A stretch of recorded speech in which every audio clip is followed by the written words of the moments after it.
6 iPhones in 1 year. That's what Apple's reportedly planning for 2026. And somehow the one getting the least attention might tell you the most about where the company's head is at. The iPhone 18 Pro just leaked hard. The iPhone 18e just leaked quietly. And together, they reveal a strategy Apple doesn't want you to notice yet. Let's start with the phone people actually care about. At the beginning of 2026, rumors surfaced that the iPhone 18 Pro might come with some major design changes. We're talking under-display Face ID. The devices would have only a hole-punch front camera in the top left corner of the screen rather than the current pill-shaped cutout for the front camera and Face ID sensors. Earlier this year, tips indicated that Apple might be working on redefining the dynamic island on the iPhone 18 Pro, delivering a near full screen experience. That sounded incredible, and then reality showed up. Those were later brushed off as being lost in translation via Mashable, suggesting the dynamic island might not be refined this year. And now a fresh Weibo leak by Digital Chat Station further reinforces this claim. The well-known tipster has shared that the latest supply chain rumors indicate Apple may not be pushing for an under-display Face ID with its upcoming flagship. If Digital Chat Station is correct, Apple could be reusing some of the iPhone 17 Pro molds, indicating that the iPhone 18 Pro might look largely unchanged from the last generation. Same body, same front panel. The large Matrix ID design remains the same for another year, with the rumored under-display Face ID debuting on the iPhone 19 Pro. Now, before you click away, that's only half the story. There's a completely different leaker saying something very different about the dynamic island.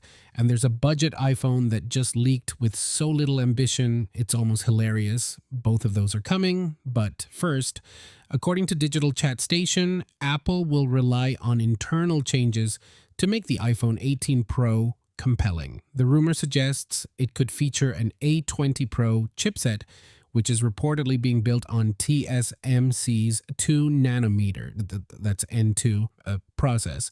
That alone is noteworthy. But the part that genuinely surprised me, according to some early leaks, the A20 Pro might utilize a wafer-level multi-chip module, or WMCM, for the first time. This allows RAM to be directly integrated on the wafer with the neural engine, GPU, and CPU. At first glance, that's deep semiconductor trivia nobody asked for. But in practice, it means those components can talk to each other faster because they're physically closer, like the difference between yelling across a warehouse and whispering to someone next to you. Supposedly, this approach might deliver improved Apple Intelligence performance and a better battery life. Those are things you'd feel every time you unlock the phone. Now, battery. Leaker Digital Chat Station has said the iPhone 18 Pro Max may include a battery between 5,100 milliamp hours and 5,200 milliamp hours. That represents a modest increase over the 5,088 milliamp hour battery found in the ESIM version of the iPhone 17 Pro Max. Worth noting, Apple never officially lists battery capacity in milliamp hours. They use watt hours instead. And to fit that cell, IceUniverse says the iPhone 18 Pro Max could measure around 8.8 millimeters thick, a slight increase compared with the iPhone 17 Pro Max at 8.75 millimeters and the iPhone 16 Pro Max at 8.25 millimeters. The change is believed to be linked to the integration of a larger battery, 0.5 millimeter thicker for potentially hours more screen time. That's a trade most people would take without thinking. If this kind of no-nonsense tech breakdown works for you, a subscribe genuinely helps the channel reach more people who want the real story, not the press release. Moving on. Now let's get to that dynamic island contradiction, because two credible leakers are telling two very different stories. On one hand, Digital Chat Station says the dynamic island stays largely unchanged, same size, same pill shape. But then there's IceUniverse, the dynamic island cutout width on the iPhone 18 Pro and iPhone 18 Pro Max has been reduced from 20.76 millimeters to 13.49 millimeters, representing a reduction of approximately 35%. That's a massive visual difference. The latest word is that only Face ID's flood illuminator will be moved under the screen this year, meaning that Apple will only be able to shrink the pill-shaped cutout rather than remove it entirely. The latest rumors indicate this smaller dynamic island will be exclusive to the iPhone 18 Pro and Pro Max. It reportedly won't come to the base iPhone 18 or iPhone Air 2. Some rumors claim the reduction may happen next year, but the majority seem to indicate we're seeing a change this time around. And the camera, it might be getting its biggest upgrade since Apple went multi-lens. The main 48 megapixel Fusion camera is rumored to gain variable aperture support. This technology would allow users to control how much light enters the lens. Apple's never done this on an iPhone before. Leaker Digital Chat Station on Weibo stated that iPhones are testing a variable aperture main camera plus a large aperture telephoto lens. Apple is also reportedly working on an improved telephoto lens with a larger aperture than the current f2.8 found on the iPhone 17 Pro. Variable aperture works kind of like your eye's pupil. It opens wider when it's dark, tightens when it's bright. On a phone camera, that translates to better low-light shots, more natural depth of field, and sharper detail in conditions where most phones just smear everything. The first time you take a photo in a dim restaurant and it actually looks like what you saw, that's the moment this feature earns its spot. Apple is also said to bring the C2 cellular modem to the iPhone 18 Pro and Pro Max. The C1 and C1X modems in current models don't support mmWave 5G. Reportedly, the C2 is getting this ability.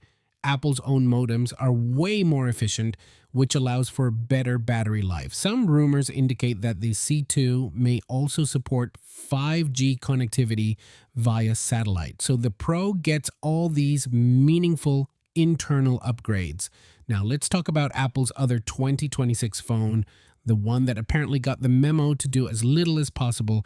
The latest rumor has it that Apple probably won't exhaust itself when it comes to substantial upgrades with the iPhone 18e, which is expected in early 2027, alongside the vanilla iPhone 18 and possibly the iPhone Air 2. Apparently, Cupertino has already finalized the iPhone 18e, and no major changes in terms of design and hardware. Of course, a new chipset is expected. Now, my first reaction was, that's lazy, but actually that's really disappointing, but it's also logical. The iPhone 17e is a serious upgrade over the iPhone 16e, and we're getting such serious upgrades once every 2 years. It's the TikTok cycle. The 17e was the big swing. The 18e is the consolidation year. If it's not too much to ask, and in 2027 it's certainly not, a 120 Hz display would be great. Enough with the 60 Hz shenanigans already. As far as the eventuality of the notch removal or installing a second camera, yeah, dream on.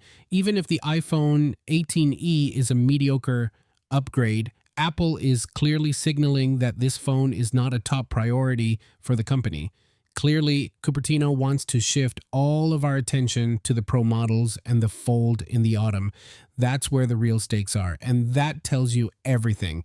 The iPhone 18 Pro Max and iPhone 18 Pro Duo, as well as the iPhone Fold, are expected at a point in September 2026. The more affordable iPhone 18 and iPhone 18e models won't come out until spring 2027. Apple is splitting its launch calendar in half, premium in fall, budget in spring, and the 18e is clearly the afterthought. So where does all of this actually lead? Apple is expected to offer us the perfect display with the 20th anniversary of the iPhone, which happens to be in 2027. Rumor has it that no Face ID sensors would be left on the display by then, and Apple may fit all the components under it for a seamless look.